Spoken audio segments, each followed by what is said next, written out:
Bom dia, pessoal! Chegamos à nossa sexta-feira, essa primeira semana do ano e começando mais um Café com Prosperidade. E hoje nós vamos falar sobre a relação entre riqueza e felicidade. Aproveitar que a gente está começando o ano, trazer uma temática mais reflexiva, algo que a gente possa refletir e planejar o nosso ano. Nós tivemos a nossa primeira live no dia primeiro, falando um pouquinho sobre definir as nossas metas. E hoje eu queria falar um pouquinho sobre a relação entre riqueza e felicidade. Eu acho que é importante a gente refletir sobre isso, para a gente poder entender como é que essas duas coisas se relacionam, como a gente pode compreender essa relação em profundidade. E eu queria começar com uma frase que eu acho que muitas pessoas já ouviram. É uma frase que, quando eu ouvi pela primeira vez, eu ri muito, achei muito irônica, mas ela serve como ponto de partida para a gente endereçar essa temática da relação entre riqueza e felicidade.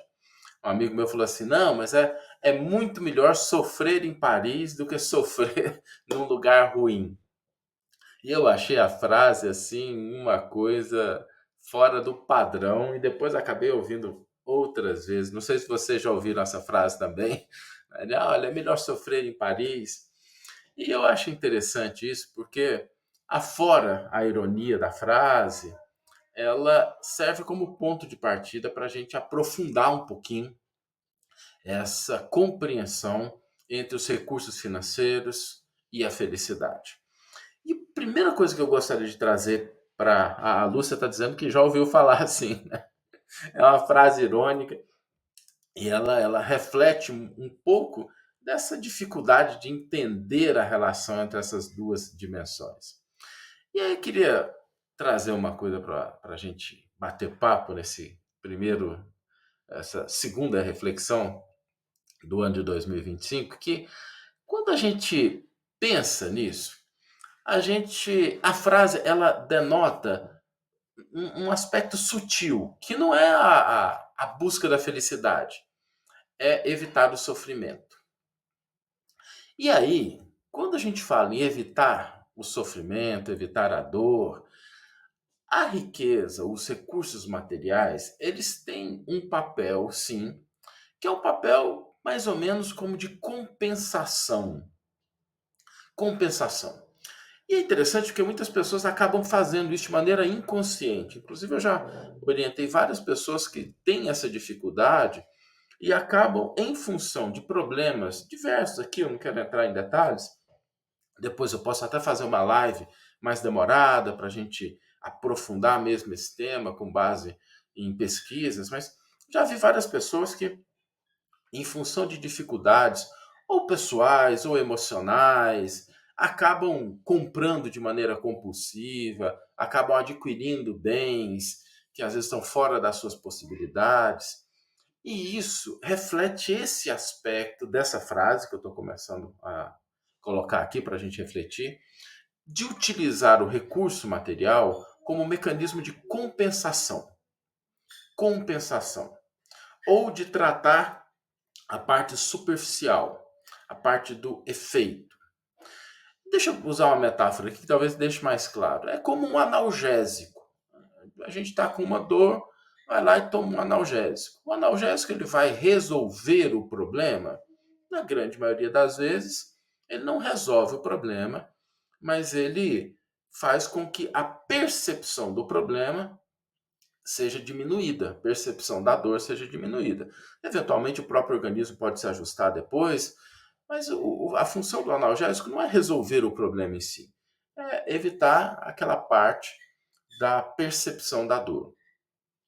Então, às vezes o recurso material ele é utilizado com essa finalidade. A gente, tem gente falando assim que inclusive já fez isso, né? Comprar como mecanismo de compensação. E aqui, gente, no Odisseia Academy, de uma forma geral, quando a gente fala de prosperidade real, nosso objetivo aqui não é julgar, não é criticar, é entender para poder mudar. É entender para poder transformar. Então, a riqueza, ela pode sim servir como um mecanismo de compensação. E nessa parte da compensação é interessante porque quando a pessoa às vezes ela tem uma série de problemas, vamos imaginar assim, está numa balança, né? Tem lá 10 quilos de problema de um lado, e aí ela coloca 10 quilos de prazer do outro lado. Compensa? Compensa. E assim, sem nenhuma ingenuidade, não quero aqui a gente trazer um falso moralismo, não é isso. É assim, compensa, né? Ó, eu tenho dificuldades, problemas aqui, eu tenho prazer do outro lado. E essas coisas acabam se compensando. Agora, a gente não pode cair no equívoco de achar que prazer é igual felicidade. E esse é o grande problema. Nós podemos compensar, de certa forma, uma situação ruim, uma situação que é desagradável, com alguma forma de prazer? Podemos. Acho que muita gente já fez isso. Quem já teve aquela situação de estar passando por um problema, estar passando por uma dificuldade, e aí fala assim: não, eu vou. Hoje eu mereço algo diferente, vai lá e compra uma caixa de chocolate, compra uma coisa nova, e de repente, naquele momento, esse prazer momentâneo ele acaba, de certa forma, aliviando, compensando essa dimensão do sofrimento, da dor pela qual a pessoa está passando. Então, assim, existe isso, tá? A gente precisa entender isso. Existem mecanismos de compensação que o recurso financeiro ele proporciona. O grande problema aí é que ele não endereça a questão da felicidade. Ele não endereça a questão da felicidade. Ele endereça a questão da compensação. Endereça a questão da superficialidade, do sintoma do problema. E ok, nesse sentido, realmente pode ser útil. É, não dá para sair comprando aviões. O Adriano Nobre que está falando, a caixa de chocolate ainda vai. Não dá para sair comprando aviões. E entendendo isso, a gente pode começar a aprofundar a compreensão sobre esse mecanismo de riqueza dessa relação entre riqueza e felicidade. Ou seja, muitas vezes o que a pessoa busca através do recurso material não é a felicidade em si, é a compensação em relação a algo que esteja trazendo dor, trazendo angústia, trazendo dificuldade. E nesse sentido, pode até ser que, voltando àquela frase inicial que a gente brincou, né? Melhor sofrer em Paris do que em outro lugar. Ok, pode ser que lá a pessoa, se tiver recurso para isso, ela compense esses elementos. Agora, a compensação, ela pode ser útil, né? Porque ela é o outro lado da balança. Agora, não podemos confundir com felicidade. Felicidade é algo diferente. Felicidade é outra categoria. Por quê? Porque felicidade é algo que nos move na direção de alguma coisa. Felicidade é algo que nos move na direção de alguma coisa. Não é algo que nos afasta de uma situação. Então, a compensação, ela está nos afastando da dor e do sofrimento. É como se a gente, olha, eu não quero isso, vou me afastar desse elemento. A felicidade é algo que nos aproxima de um objetivo, de uma pessoa, de uma atividade. Então, é muito diferente nesse sentido. Nós não podemos confundir aquelas coisas que nos afastam de problemas, de dores, de dificuldades, e aqui nenhum julgamento, tá? Eventualmente é necessário, eventualmente você tem que tomar um analgésico, faz parte da vida. Agora, se afastar não é o mesmo que se aproximar de algo. A gente não pode confundir esses dois movimentos.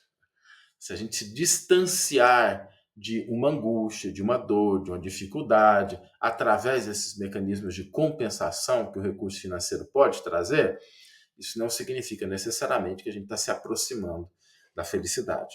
É por essa razão que existem pessoas que estão dirigindo carros luxuosos em grandes cidades, têm um patrimônio extraordinário, mas se sentem de uma maneira miserável, se sentem muito infelizes. É por isso. Porque se afastar de uma coisa não significa que a pessoa está se aproximando de outra. E quando a gente pensa em felicidade, existe uma coisa que é muito interessante a gente analisar. Porque a felicidade, aquele sentimento de felicidade, de significado, ele não necessariamente está ligado a grandes coisas. Aliás, é muito interessante isso. E eu vou aprofundar isso. Depois eu falei, eu posso até fazer uma live mais demorada, mas eu acho importante a gente pensar nisso. Felicidade está relacionado a pequenas coisas que a gente faz, pequenas coisas que a gente realiza. E por que a gente pode afirmar isso com tanta segurança? Alguém aqui já teve a oportunidade de ver o sorriso de uma criança com uma coisa singela, com uma coisa simples? Eu me lembro outro dia a gente estava numa aula para os alunos do Prosperidade Real e uma das alunas, né, porque algumas aulas a gente tem ao vivo, ali pelo Zoom, ela trouxe uma criança, que é uma criança especial, é uma filhada dela que ela cuida, e a criança com um sorriso assim que iluminou a aula. A criança que, apesar da condição, esboçou um sorriso que contagiou todas as pessoas. E é interessante a gente pensar sobre isso, né? Por que a criança ela tem essa exteriorização desse sentimento de felicidade? Às vezes é por coisa pequena, às vezes é um brinquedo, é um vídeo. Estava vendo o Arthur, meu filho de 6 anos aqui, gargalhando por conta daquele Mônica Toy Toy Toy Toy, né, que é um desenho. E a criança ela traz isso de maneira muito natural. A felicidade com as pequenas coisas, coisas simples. E normalmente coisas que estão ali presentes, concretas, coisas que ela está fazendo, que ela está vendo, que ela está experienciando. Então, felicidade tem muito mais a ver com pequenas coisas que nós experienciamos de uma maneira diferente. Que a gente de fato viva aquele momento com intensidade. E aí pode ser uma coisa muito pequena, pode ser uma coisa simples, pode ser uma coisa singela, mas que naquele momento a gente começa a despertar esse mecanismo de nos dirigir para algo, de fazer algo de concreto. As crianças elas têm esse mecanismo porque na medida que a gente vai evoluindo, na medida que a gente vai crescendo, a gente vai tornando alguns elementos mais complexos na nossa maneira de interagir com o mundo. E aí é natural que isso aconteça, às vezes a gente deixa de prestar atenção nas coisas simples, nas coisas singelas. E muitas vezes são essas coisas que nos trazem esse sentimento de felicidade. Eu não estou dizendo que a gente deva ignorar as coisas do mundo adulto, de forma alguma, tá? Não quero trazer aqui nenhuma visão de ingenuidade. Mas a gente não pode perder isso, perder esse contato com as coisas simples, singelas da vida, porque muitas vezes são elas que nos trazem esse sentimento de felicidade, essa energia e que nos preparam, que nos potencializam, que nos dão condição de lidar com coisas mais complexas.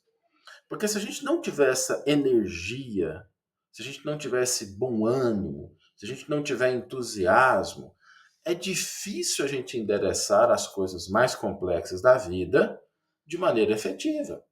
O que pode acontecer é que a gente até tem mais inteligência, mais compreensão de relações de causa e efeito, mas a gente não tem energia, porque a gente não exercitou esse mecanismo da felicidade.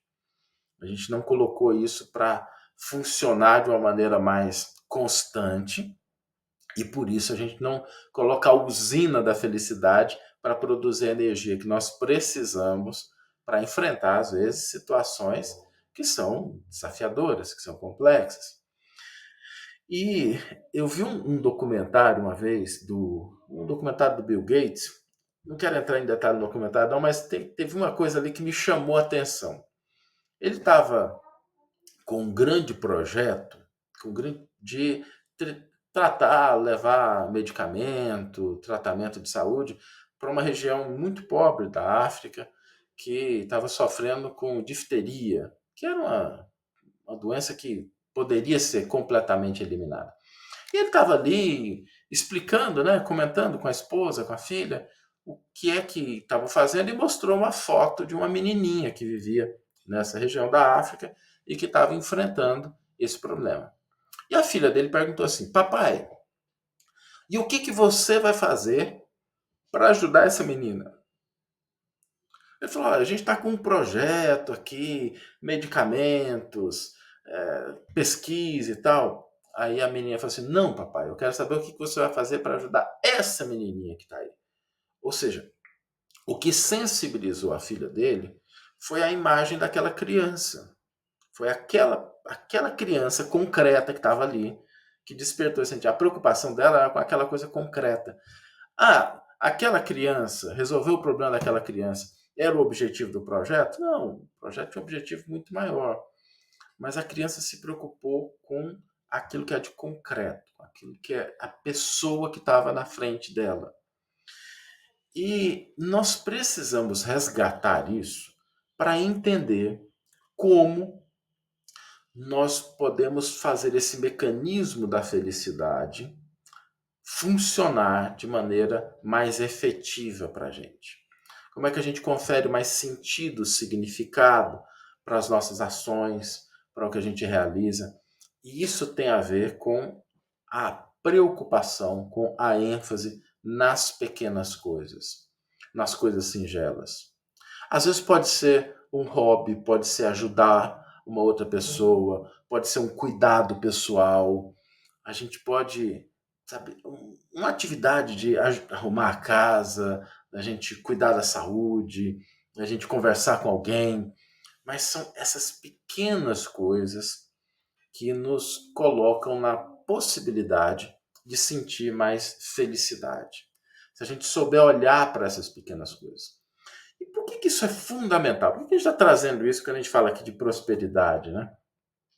Porque isso está acessível à esmagadora maioria das pessoas.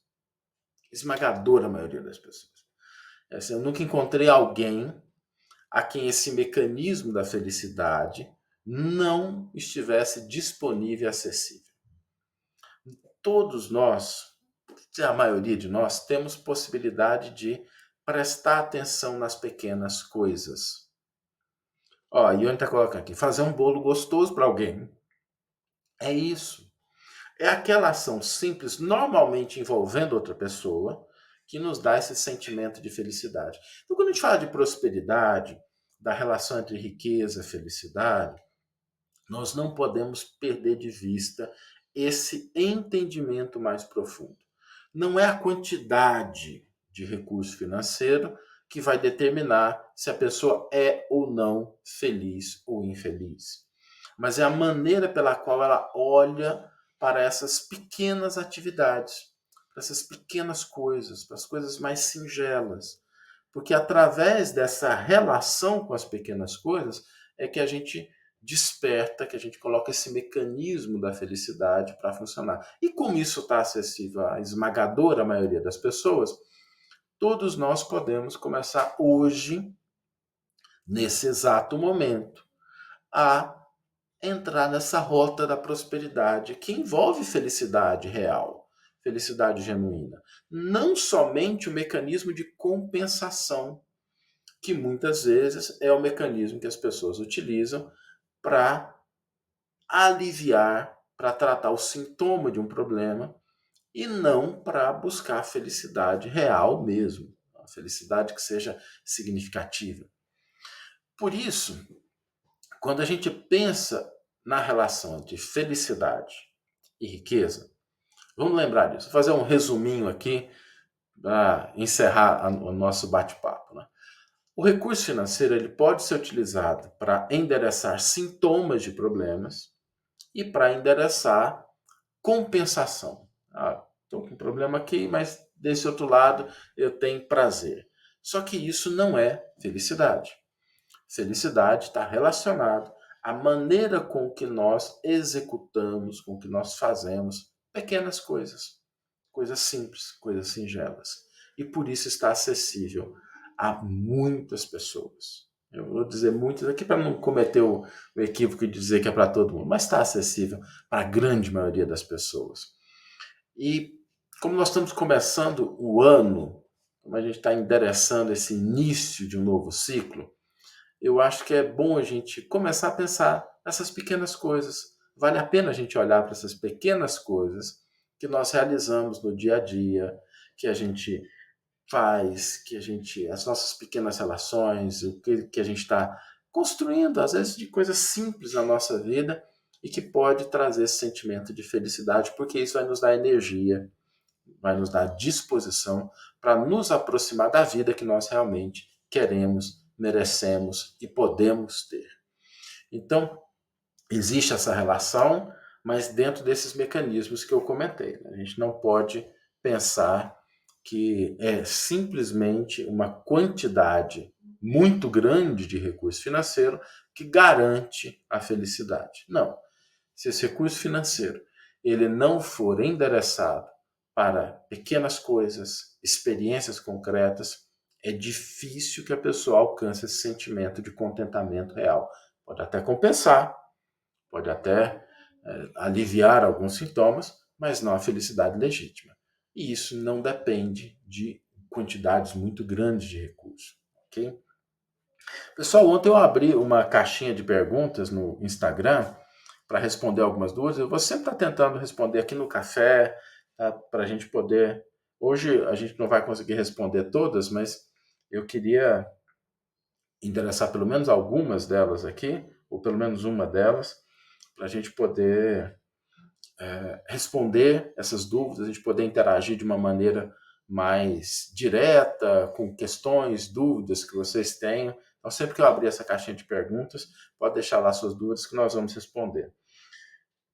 A Simone perguntou: estou desempregada, mas fiz uma reserva para viver um tempo. Como investir uma parte desse dinheiro? E essa pergunta é muito interessante, porque às vezes as pessoas têm dúvidas sobre como manter esses investimentos em relação à reserva de emergência, em relação àquilo que a pessoa tem e que vai garantir aí alguns meses. A gente sempre recomenda que a pessoa tenha pelo menos 9 meses das despesas essenciais dela reservada, para que ela possa começar um novo projeto, buscar uma recolocação profissional. Agora, essa dúvida é pertinente, né? Como investir isso? Como manter esse recurso investido de maneira adequada a esse momento que a pessoa está passando? E a primeira regra aqui é a pessoa não correr risco. Então, nenhum investimento que dependa que seja sujeito a risco.